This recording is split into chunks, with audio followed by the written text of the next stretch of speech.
जे लोक कायमस्वरूपी माहूरला वास्तव्याला आहेत ना, तिथले कायमचे स्थानिक लोक आहेत.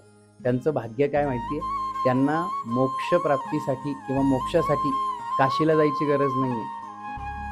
अष्टकामध्ये उल्लेख आलेला आहे की करी प्रत्यही मातृतीर्थात स्नान, मनी रेणुकेचे सदोदित ध्यान, असे नित्य माता पुरक्षेत्रवासी, अशाला कशाला गया आणि काशी. म्हणजे काशीला मोक्षाची नगरी म्हणलंय. तिथं जर माणसाला मृत्यू आला तर माणूस मोक्षाला पावतो असं म्हणलंय, बरोबर. पण मातेच्या मूळपीठासमोर काशी सुद्धा फिक्की आहे. आणि जे लोक कायम तिथे राहतात, म्हणजे कायमचे स्थानिक लोक आहेत, त्यांना काशी गायची गरज नाहीये. रेणुका सूत्रामध्ये काय आहे? त्या नरा मुक्ती लाभार्थ काशी गया न करणे लगे. इतकं सुंदर त्या मूळपीठाच्या राहण्याचं महत्त्व सांगितलंय. म्हणून मी मागे काय म्हटलं होतं की माहूरला एक दिवस का होईना मुक्काम हा घडलाच पाहिजे. हे जे प्रारब्धाचे वाकडे तिकडे रेषा आहेत ना लिहिलेल्या, त्या निदान तिथल्या एका दिवसाच्या वास्तव्याने तरी सरळ होतील हो. मातेजवळ मोक्षापेक्षा जास्त श्रेष्ठ काही आहे, अजून काय पाहिजे.